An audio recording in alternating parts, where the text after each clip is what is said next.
Hello, Year 3. So, today and tomorrow, you are going to be writing a biography of Howard Carter. So, Howard Carter is the man that you've been finding out about this week, all linked to our Egyptian topic.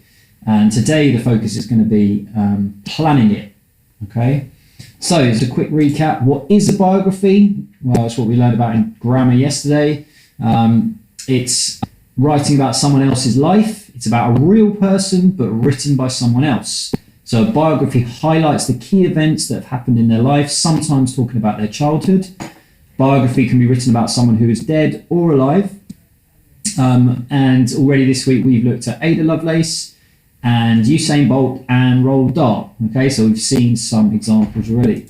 And from those, we looked at like the key features. So these are the things that when you do write, you're going to need to include. So the success criteria is you've got the title, and that's the name of the biography. Some sort of catchy introduction, so probably going to include most of the 5 W's. It's going to be in the past tense mainly, and third person, so in this one you'll be using like he or Howard Carter. It'll have paragraphs, it'll need subheadings, it will include life events in chronological or time order, so that'll be where you put a lot of the facts and information about his life. We're going to need time conjunctions to show how time is moving on. And then we'll have a conclusion, so how he will be remembered. So today, as I said, you're going to need to plan it. So we've already done some research and learnt about Howard Carter, so you should now have enough information to write a biography. So obviously, in order to do this, you can look back at any of the topic and literacy learning from this week to help you. But these slides should have everything you need in terms of the actual plan.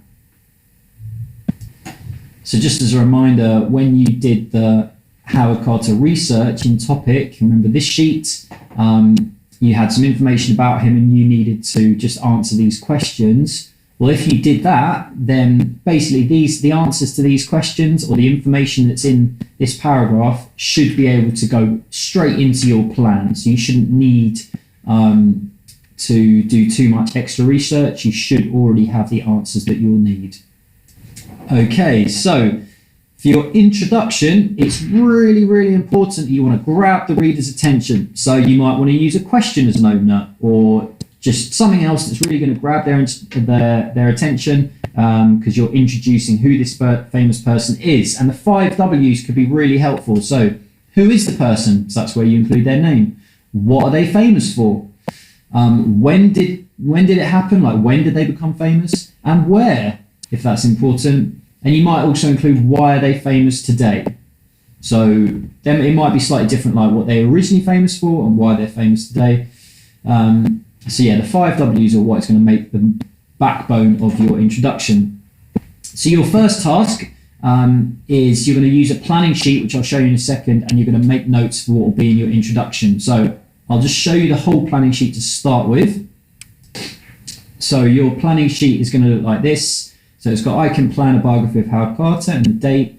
The title, that's going to be the title of your biography. So it might just be Howard Carter, or it might be something more interesting, as long as it includes Howard Carter in there. And then this is your name here. And then it will have 5 sections. So it's got paragraph number, so 1, 2, 3, and it goes all the way down to 5. This is where you would put like the subheading, and it's got some questions you might want to think about. This section is where you write the notes, your notes. And remember, this is a plan, so you don't need to write full sentences. You might write bullet points, or you might just write words or phrases. And then there's a final column for you to write down any time conjunctions that you might want to put in that paragraph. Okay, so this is what the whole planning sheet actually looks like.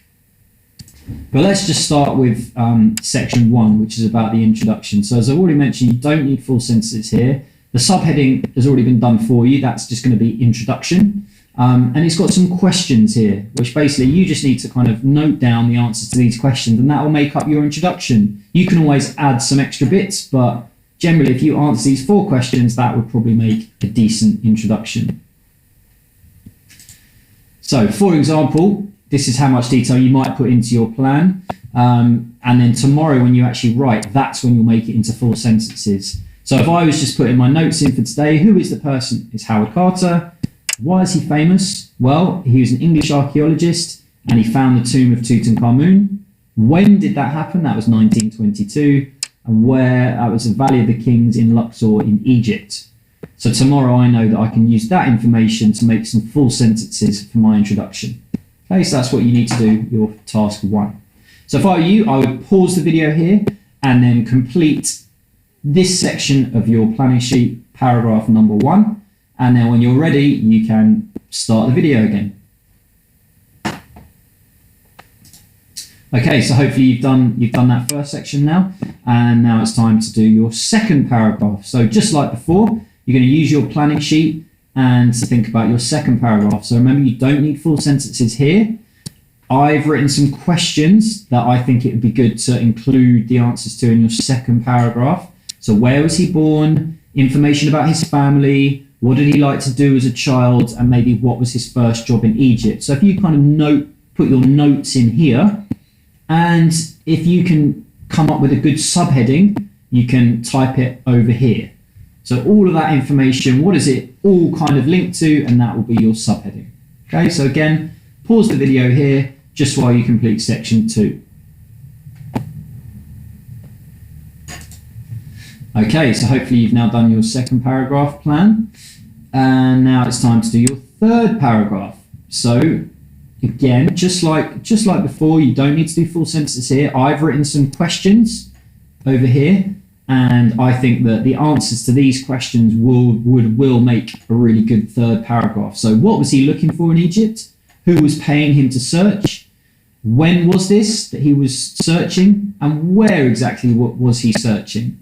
Okay, so if you can note down the answers in here, and then also, could you think of a good subheading? What do all these things link to?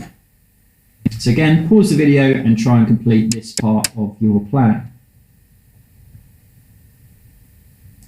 Okay, well done. So now it would be time, if you've done paragraph 3, to think about the plan for your fourth paragraph.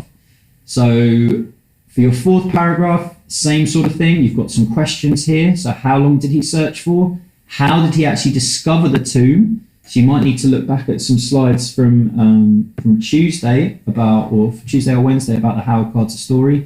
And what did he find inside the tomb? Okay, so if you can note down anything that you can remember or you can find out here. And then what would be a good subheading that could go here instead of just subheading? Okay, so again, pause the video and complete that section. Okay, and now finally we've got our fifth paragraph, the plan for that. So again, we've got some questions here. What did he do after the discovery? What did people think of him at the time? Was he happy about this? And how is he remembered now? So if you can note down the answers to those questions here, and think of what would be a good subheading for this fifth and final paragraph. So pause the video here, and then we'll move on. Okay, so I wonder, now you've done your plan for each of those sections, I wonder what subheadings you all came up with. Now remember, there's no right or wrong answers necessarily for the subheadings, but here are mine, which you could use if you think, actually, yeah, I prefer John's to mine. That's absolutely fine. So first one was the introduction. I had my second paragraph about as early life. Paragraph 3, I called it life in Egypt, but there might have been a better subheading that you could use. I called my fourth paragraph Tutankhamun, but you might have called it the tomb or discovery or something like that, or a big event. And then the final paragraph I called later life. But again, you could call that conclusion or something else. So you're welcome to use my subheadings, but you can stick with your ones if you'd like to. So then the final task that you need to do, well, potentially the final task, is about the time conjunction. So you'll remember on your planning sheet, the final column on the right-hand side. So if I just show you back to number 5, this column over here is where you can put in time conjunctions that will be good for that paragraph. So this column was your notes. This column should still be empty at the moment. This is where you're going to put some time conjunctions. So what I'd like you to do is think of what would be a sensible time conjunction for that paragraph.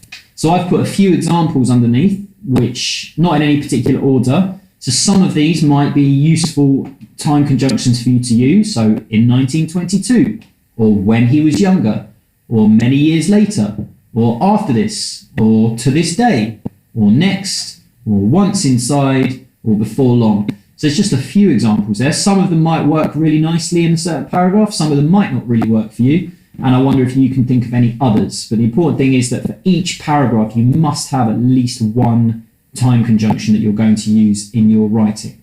So again, stop or pause the video here just while you complete that column for each paragraph, adding in at least one time conjunction to each paragraph. Okay, so you should now have a full plan ready to go for tomorrow. One last thing, you could, if you'd like to do just a little bit of extra research, there's a list of websites here or links that will take you to websites, and if you were to go to them, you might be able to just find out a little bit of extra information which you could slot into one of your paragraphs, which would just make it even more interesting. So that's up to you, you don't have to, but that's just something if you'd like to. Okay, so the important thing is that before tomorrow, which is Friday, you've got a plan which you're going to be able to write from. Okay, so hopefully you can get on with this all right. Let me know if you have any problems. All right, thanks.